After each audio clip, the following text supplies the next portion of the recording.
Hi, everyone. Welcome to Healing the Trauma Within. In this session, I am speaking with Terri Kozlowski. We're going to talk about reframing the stories that we tell ourselves.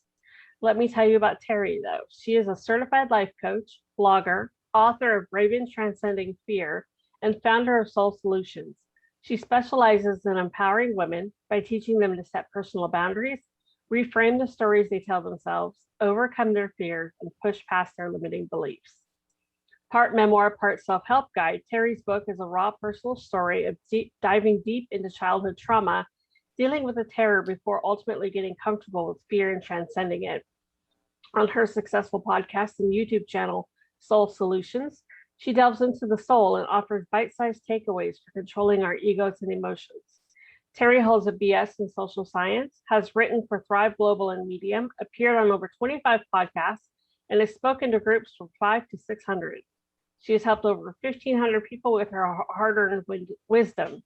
She lives in Woodstock, Georgia, with her husband and her pampered Chihuahua, Lilu. Welcome, Terri. Thank you very much, Tracy, for having me. Well, I'm thrilled to have you. Did I say Lilu's name right? You did. Her full name is Lilu Dallas Multipass I from the was Fifth Element movie. I wondered because as soon as I saw her name, that's exactly what popped into my head. It's my husband's favorite movie, and I originally wanted a German Shepherd, and he told me I could have. So we started talking about Lilu coming, and when Lilu was coming. So when he said, "I don't want a German Shepherd, but you can have a Chihuahua," I went ahead and continued her name. There you go. I love it. That's a great movie. So we're going to talk about reframing the stories that we tell ourselves, and we tell ourselves some whoppers. We Don't do. we? We do. Why do we tell ourselves these stories? Where do they come from? So for most of us, our stories come from our childhood. And for me personally, it came from childhood trauma. And when you deal with childhood trauma, two things occur. Number one, because you are a child, you don't know how to handle the situation. You don't know the language. You don't understand the feelings. So you end up with all this unknowing, and the ego tries to make sense of it. Your brain tries to make sense of it in a way that it can continue to protect you, because the ego's number one job is to protect us. So, for example, for me, my childhood trauma, I was raped by three Hispanic men, and my mother allowed that to occur so she could have drugs. And she stood in the corner and watched. So, for me, trusting others, number one, because if you can't trust your mother, who can you trust? And then Hispanic men terrified me. I'm 11 when all this occurred. So my brain is trying to figure out ways to now protect me from not being, not trusting somebody incorrectly, or keeping them away from Hispanic men. So because of that, the ego started telling me that all Hispanic men were bad. Well, when I got into the workforce and I started working with a lot of Hispanic men, I found out they weren't. And over the course of decades, when you have only one negative experience with Hispanic men and hundreds, if not thousands, positive experience with Hispanic men, your ego still is trying to protect you. So it's still telling you that same story. Hispanic men are bad. And for me, I can now say to my ego, thank you for your concern, but I've had more positive experiences than negative experience with Hispanic men. So that fear can be dismissed. And then our angst completely melts away when we confront our ego with things that are factual, because the ego is all about facts. Right. Although it's based on how we feel and our emotions, it's still based on facts. There was a fact that in my past, I had a bad experience with Hispanic men, but I have to counteract that. And that's where us reframing the stories we tell ourselves is very important. And so reframing that story that all Hispanic men are bad, which is not the case, I can reframe that into something. I've had more positive experiences than negative experiences. And that ultimately changes how then when I'm walking down the street, I have no anxiety from dealing with Hispanic men. I just came back from a vacation in Santa Fe, New Mexico. You know how many Hispanic men there are in Santa Fe, New Mexico? And interestingly enough, my husband was, it was the first time I had been back and walked around in New Mexico. My husband was really concerned since that's where my trauma occurred. And I went back and I had absolutely no anxiety. It really came to the place where I'm like, I'm really healed from all this past trauma. And who I was then and who I am now are completely different people because of the fact that I have gone through the healing process. I have gone through the transformation process. I have gone through and worked out those negative aspects in my story so that I reframe them. And now my past does not hinder my present or my future.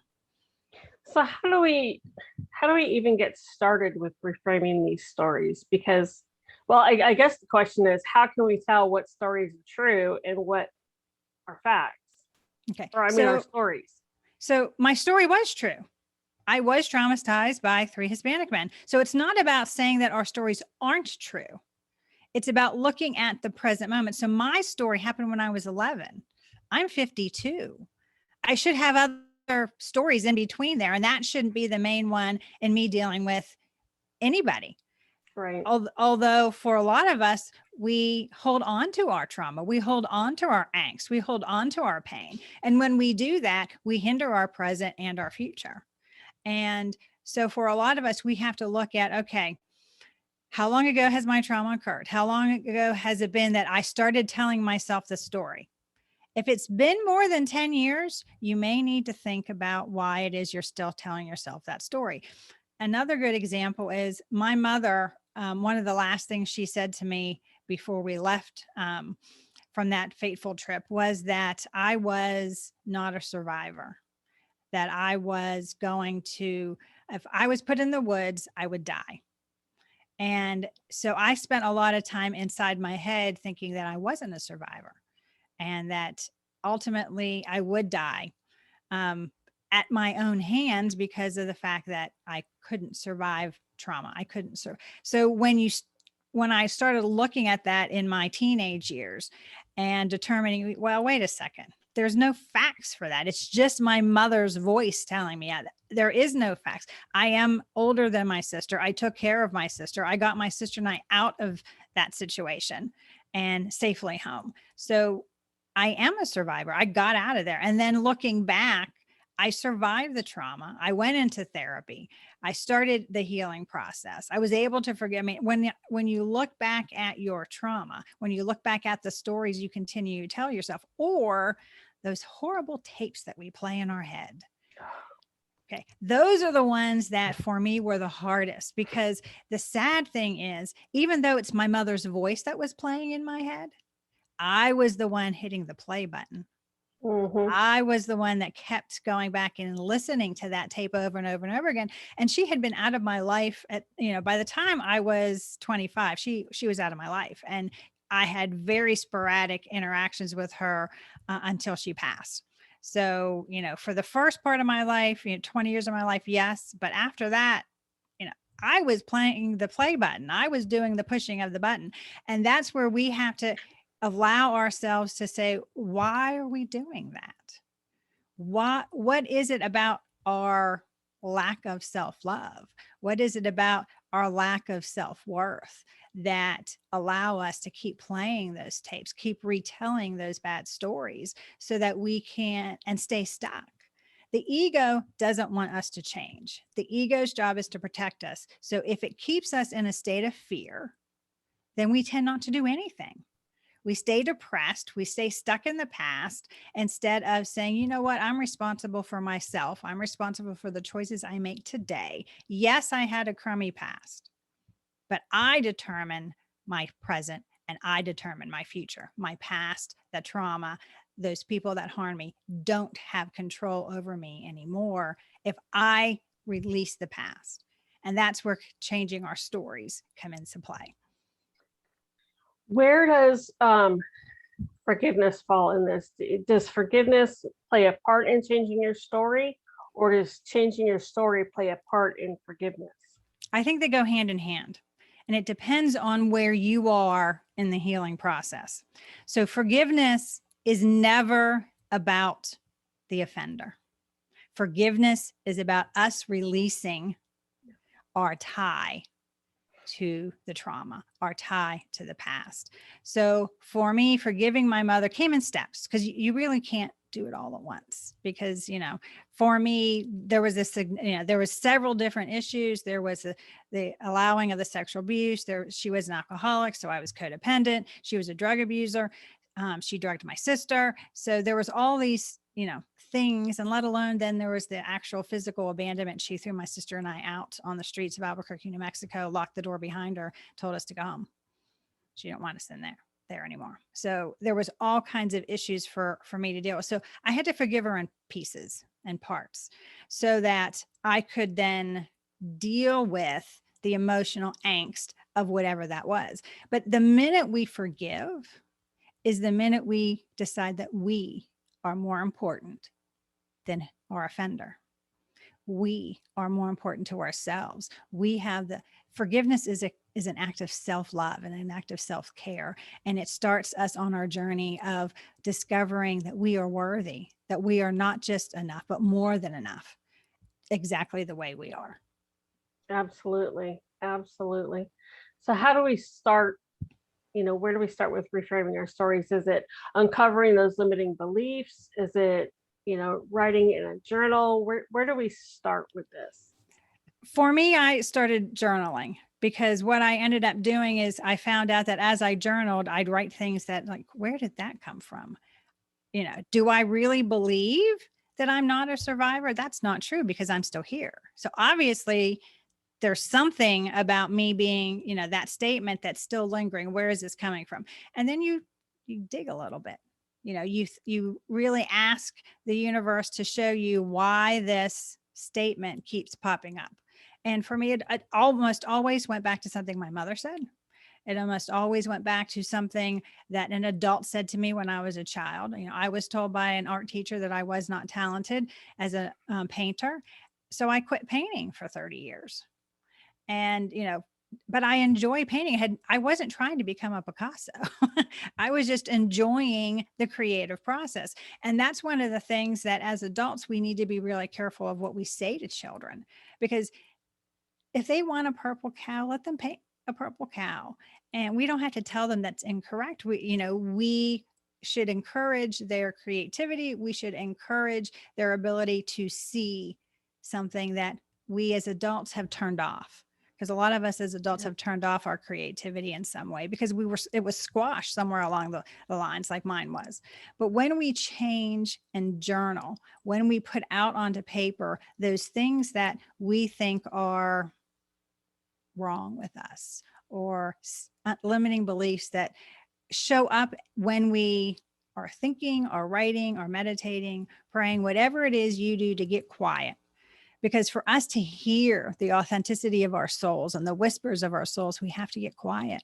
And getting quiet sometimes is really, really hard for us people who have had trauma and angst, because our mind is just going and going and going and going. And the ego does that to keep us trapped in that state of fear. The only way to come out to the other side of fear is to go through the quieting process and start listening to the whispers of your soul. And your soul will always tell you the truth. It will always be gentle, and it will always be loving. It will never put you in harm's way. It may be scary to go in a different direction, but it's never going to put you in harm's way. And that's something that we have to trust about ourselves. And for many of us who have suffered trauma, trusting ourselves is very hard. Oh, yeah.